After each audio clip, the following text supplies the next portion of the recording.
Can you believe that this is fall and we're getting this kind of color on a tree?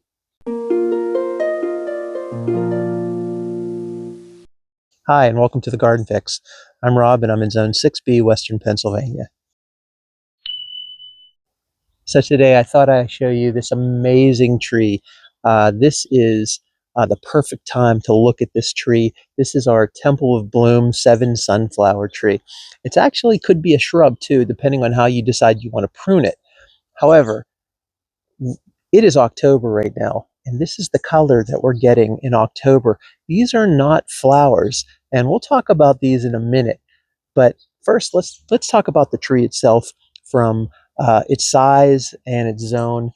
This is a tree that can get upwards of 10 feet tall and even 10 feet wide. And the wonderful thing about it is it's hardy down to zone 5. So pretty much anybody can grow this tree. Now, the growth rate on the tree is pretty quick. We've had this for about 3 years, and it is, I would say it's 8 feet tall and about 4 feet wide. And it's just going to get bigger and it's going to get fuller. It does seem to put on about maybe 2 feet of growth every year. So what makes this the most amazing tree, in my opinion, is that it has fantastic seasonal interest. I mean, fantastic seasonal interest for 3 seasons. So first off, let's talk about the flowering. The flowering comes right when you want it, right in midsummer. It's beautiful. It has white flowers, and it just attracts pollinators like crazy. They form these little white clusters at the ends of the branches, and it's just covered with bees in the summertime. It's just fantastic. It's beautiful. Your neighbors will be jealous. So anyway, after that beautiful display, what happens is these white flowers have these bracts that turn red, and what you're seeing right now is the fall color.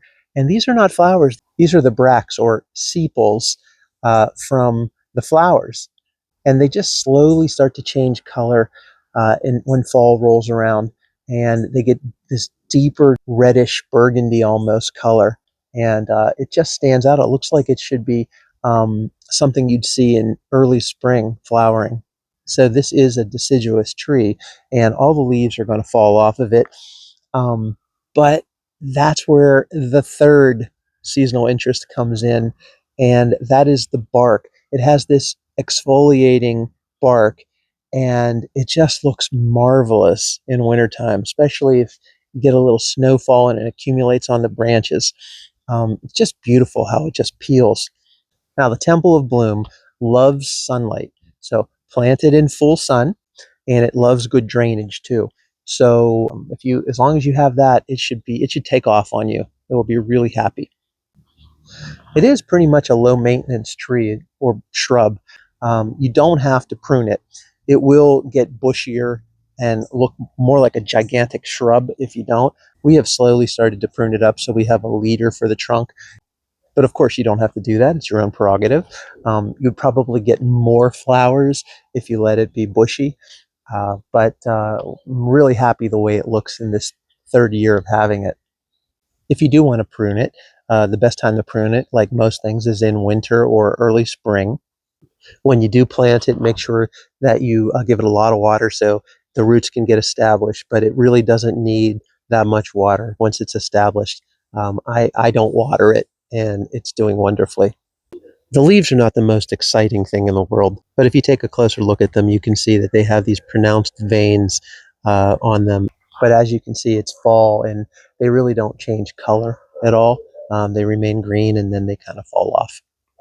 So there you go. I'm so glad to share this tree with you right now.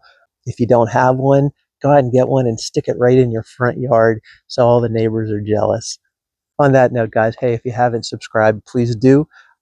Like, comment, and until next time, the earth is a canvas. Get out and paint it.